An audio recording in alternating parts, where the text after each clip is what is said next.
আসসালামু আলাইকুম। অনেকদিন থেকে একটা কথা বলবো ভাবছিলাম, তো আজকে আপনাদের সাথে সেই কথাটা বলবো।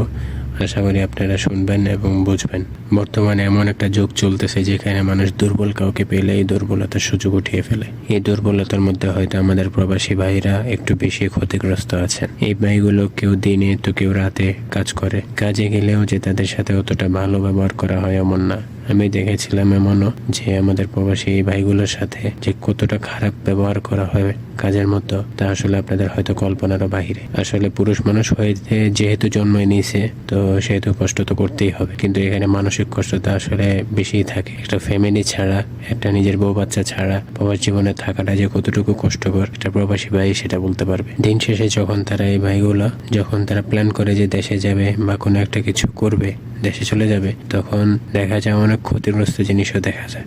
এয়ারপোর্টে তাদের সাথে এই অবস্থা হয়। একটা ভিডিওতে দেখলাম একটা ভাইয়ের লাগেজ থেকে তালা ভেঙে তার রিয়েল নিয়ে গেছে, আরেকটা ভাইয়ের লাগেজ থেকে ফোন নিয়ে গেছে, আরেকটা ভাইয়ের লাগেজই আসে নাই, কোনো কিছু ব্যাগই আসে নাই তাদের। এরকম আরো কত কত ঘটনা প্রবাস জীবনে থাকা অবস্থাও তারা দেখে। দেশে কত প্রবাসী ভাইয়ের স্ত্রীকে তারা নির্মমভাবে হত্যা করে ফেলে, তাদের মেয়েকে হত্যা করে ফেলে। এরকম কত কত ঘটনা হয়তো আমার জানা নেই, সবকিছু হয়তো আপনারা দেখেছেন। কিন্তু এয়ারপোর্টে যে ঘটনাগুলো হয়, এই যে দেশে যে ঘটনাগুলো হয়, আসলে কি আমাদের সরকার কি এই বিষয়গুলো দেখে না? অবশ্যই সরকার ভালো খারাপের বিষয় না, সরকার চাইলে সবকিছু করতে পারে, কিন্তু আমাদের সরকার আসলে কি করে আমি সেটা বুঝি না। বর্তমানে এই ভাইগুলোকে আসলে মানুষ টাকার মেশিন হিসেবে দেখে। টাকার মেশিনের টাকা শেষ, তো টাকার মেশিনের কোনো ভ্যালু নাই। তেমনি ভাবে এই ভাইগুলো যতদিন টাকা দিতে পারে ততদিন ভালো, তারপরে আর কোনো তাদের ভ্যালু নাই। একটা কথা আমি আপনাদেরকে বলে রাখতে চাই, এই প্রবাস জীবনে হয়তো আপনাদের ফ্যামিলি কেউ এসেছে অথবা কেউ আসবে সামনে, তো এই প্রবাস জীবনে কারো সন্তান, কারো বাবা, কারো ফ্যামিলির একটু